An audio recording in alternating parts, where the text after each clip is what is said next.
Today, Respawn released patch notes for their next season. This is going to be one of the biggest updates that Apex Legends has ever received, and there's a lot of good changes coming. So we got remastered legend classes, team deathmatch, and more. I'll kind of scroll through here, we can read things, and I'll give you my thoughts. So the legends, they're going to be reorganized. There's going to be 5 different classes: Assault, Recon, Skirmisher, Controller, and Support. So all of these different classes are going to have perks that allow them to do different things. The Assault class, you can carry more ammo per stack, and you can access red bins across the map that'll have different items compared to the normal supply bins. Skirmishers can reveal care packages, recon characters, scan the survey beacon, but this time it's going to show you where the enemy locations are instead of where the next ring is. Controller class, that's for like defense characters. They're going to be able to scan for the next zone, so that's what recon characters do right now. And then support class, they can craft banners in the replicator, and they can access the blue bins. Those have already been in the game, those are just the lifeline bins. Here we go, we're getting what we've been asking for such a long time: permanent limited time modes. So at the start of the season, we're only going to have team deathmatch, so it's going to be a new mode. We haven't had team deathmatch before. I'm sure they're going to want to put it in for a little bit so they can test what they need to change and tweak it a little bit. I'm excited for Team Deathmatch personally because it's going to be really good to be able to get in there and practice right away instead of running around the Battle Royale looting for a bunch of time and then fighting. So it's going to be a lot better for warming up. There's going to be multiple rounds in these Team Deathmatches, and 30 kills wins the round. So first team to win 2 rounds wins the match. The loadouts switch between each round, so that's good. There's also going to be care packages coming down that have gold-kitted weapons. So after the first 3 weeks of Team Deathmatch, they're doing the mixtape playlist, and that's going to be where they just rotate out the LTMs, so Control, Team Deathmatch, and Gun Run. We finally get a new weapon, the Nemesis Assault Rifle. That looks amazing. So this is going to be a burst energy weapon. I actually really like burst weapons. I always have in every game. I think they're really good. They are so strong and they're accurate. So hopefully this will stop people from using the R301 so often. We do have an anniversary collection event coming up. This month is the 4th anniversary of Apex Legends. That's pretty crazy. I've been playing this game for 4 years now, and I'm still not tired of it. I love this game. So they're doing what they did on the last anniversary event, where if you log in on certain days, you'll be able to unlock different characters. So the first week, you're going to be able to unlock Crypto and a Crypto pack. And then the second week, you're going to unlock Ash and an Ash pack. Finally, we're getting some firing range updates. I've always felt like firing range had so much potential, but they just weren't living up to the standards of other games. So we've got all these changes. We can do dynamic stats, infinite weapon reloads, hit markers, target speed, so you can actually make the dummies do different things now instead of having to do the Easter egg for it. Dummy movement, dummy settings, so you can set their shield level and stuff like that. Also got orientation matches now, so what they're doing is they're trying to make it easier for new players to get into the game. In these matches, if you're a brand new player, you're going to be going up against bots at first. Now, I don't know if the entire lobby is going to be bots, or if it's just going to be some of them in there are bots, but they're going to be putting you up against bots to determine how good you are, and then they'll put you into the regular matchmaking. So here we go with the patch notes now. All of those things above were just new updates, so now this is what they're going to be changing. We're getting a legendary shotgun bolt. It's going to have a perk that automatically reloads rounds while sliding, so that's kind of like the kinetic feeder. I really love that on the PK, but it's going to be crazy to see how that works on the Mastiff and the Evo. It activates while equipped or stowed, so that's actually a massive change right there, because before you had to have the weapon out. Care package rotation, they're putting the Hemlock into the care package, Rampage back on the floor. Personally, I really like the Hemlock, so I think it could be good in the care package. Like, they're going to buff it a little bit. Hemlock was really good in Season 7 or Season 8, I forget which one, but it was pretty insane. It was meta, and I was having a lot of fun in that instead of everybody using spray weapons all the time. Weapon crafting, they're going to put the longbow and the Volt into the crafter, the scout and the car back on the ground. We're going to have the Nemesis, Rampage, PK, Wingman, and R99 as the gold weapon rotation, so that's pretty awesome. The Anvil receiver is getting removed, and then it says hammer point rounds for Mosium and P20, and then another bullet point added to floor loot and crafting.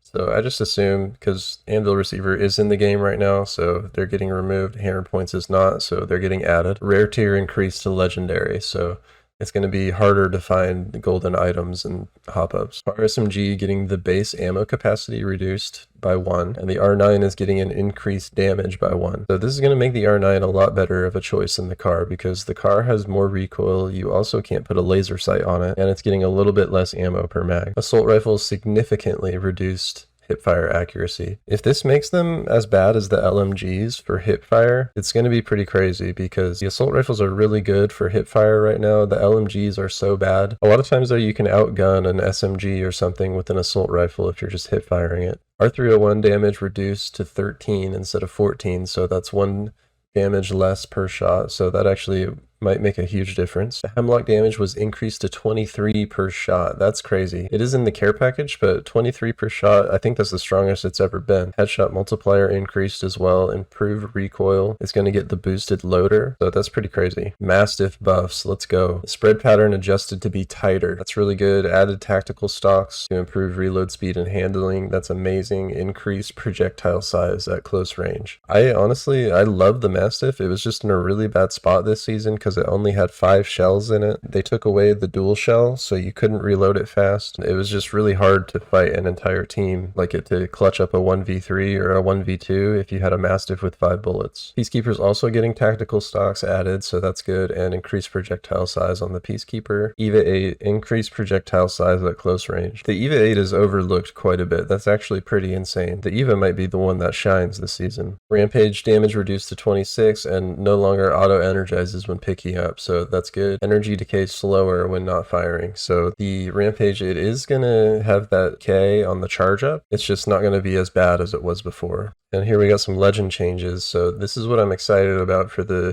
scan characters to get nerfed. So Seer, his heartbeat sensor. Audio from Seer's passive is now more audible to enemy players. Activation is now delayed to match raise animation of weapon or unarmed. Lock-on indication will only show on heartbeat cadence of target. Cadence is referring to a sequence of notes or chords comprising the close of a musical phrase or a modulation or inflection of the voice. So I'm just having a hard time understanding what this means, but I guess we'll see what it is when the new season comes around. His tactical is getting nerfed, no longer shows full body scan on scanned targets, so that's nice. Ultimate no longer reveals on initiation. Duration reduced from 30 seconds to 25 seconds. Cooldown increased from 120 seconds to 180 seconds. So that's a full extra minute on Seer's ult cooldown, so that's awesome. And then no longer reveals on initiation. That's good, so it'll take a little bit to set up before it starts showing where everybody is. These nerfs, they might not be enough to take Seer out of the meta. His ultimate is still gonna track you wherever you're running. It's still gonna be really strong. I don't know what they would do to change it. These Bloodhound changes are kind of crazy, so he's gonna have a different passive, White Ravens. There's gonna be White Ravens that will spawn near Bloodhound when no enemies are around. He can interact with them or scan them to trigger them to fly towards the nearest enemy player. White Ravens will leave a misty trail behind for Bloodhound to follow and will share this direction with their team on the map. Using a White Raven will recover 25% tactical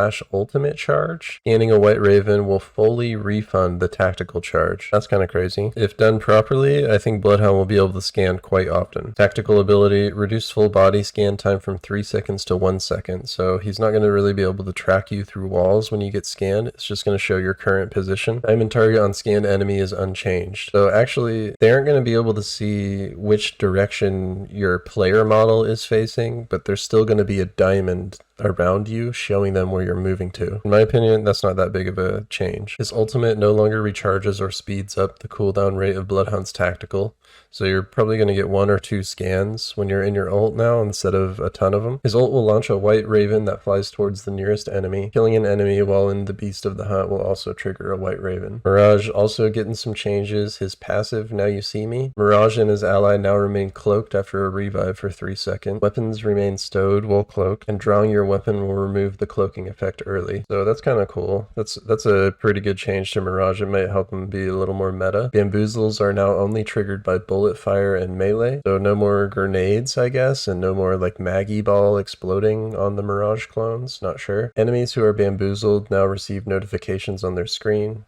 Bamboozled icon marker now tracks the bamboozled player's movement, and the bamboozle icon marker is increased from 2.5 to 3.5 seconds. So now every time a player shoots a Mirage clone, they're gonna get scanned, basically. Pathfinder, finally receiving some changes. Pathfinder was my main. He's actually who I have the most kills on. I just don't play him that often because I feel like he's been in a really bad spot for a long time. So let's see what they did. Pathfinder's passive benefits are no longer gained by scanning survey beacons. His passive benefits are now gained by revealing care packages with the skirmisher ability. His ultimate max range increased by 60% and his max speed increased by 66%. Acceleration and exit speed adjustments, targeting improvements including updated visual and audio cues, can no longer place the end station on out of bounds zone. Some changes to his zip line there. I don't know, the speed increase and stuff, it could help. It's just always seemed way too easy to shoot a Pathfinder off of a zip line, so it's hard to really take them in the middle of fights, but the speed increase might help a lot. Wraith has some changes to her portal, her ultimate. Her portal distance has been doubled from 76 to 152. That's kind of crazy. The duration reduced from 60 seconds to 45 seconds though. Unfortunately, they have to throw a nerf in with the buff, and then Wraith increases speed over time when creating longer portals, so that's going to be pretty awesome. Horizon Gravity Lift, increased weapon spread and Gravity Lift. Thank God. Horizon has been way too good for 7 seasons, 8 seasons now. There was one of them where they changed her tactical quite a bit and it was extremely slow. People weren't using her as often, but she was still strong. And then they increased the vertical speed of the Gravity Lift by 10%. So that's kind of unfortunate. It's going to be a little harder to shoot the Horizons out of the lift, but at least they won't be able to beam you back because they're going to have increased weapon spread. Lifeline, couple changes to her. Combat Revive, reduce the slow penalty on Lifeline when initiating a revive. That's good because it seems like every time a Lifeline comes to try to revive you, they just start moving super slow and they get beamed. Changes to the ultimate, decrease the drop animation speed of care package from 14 seconds to 8 seconds. That's huge. Then increase the deployment range of care package. So that means you'll be able to put it farther away from you. That actually might be good. That might be very good in end games, like in ranked, if you are getting forced into a spot where you don't have cover.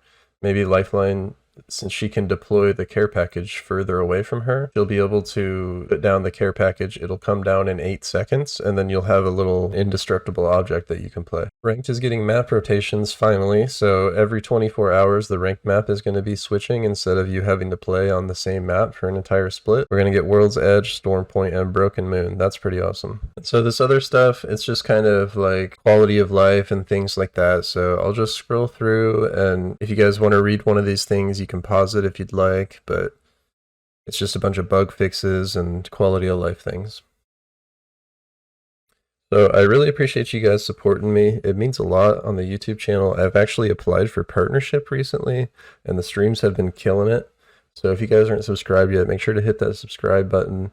I'm working really hard on this, so we're going to make it this year. And that's all the patch notes we got for you now. I appreciate you all for hanging out and coming to see what they've got going on. I will talk to you all soon.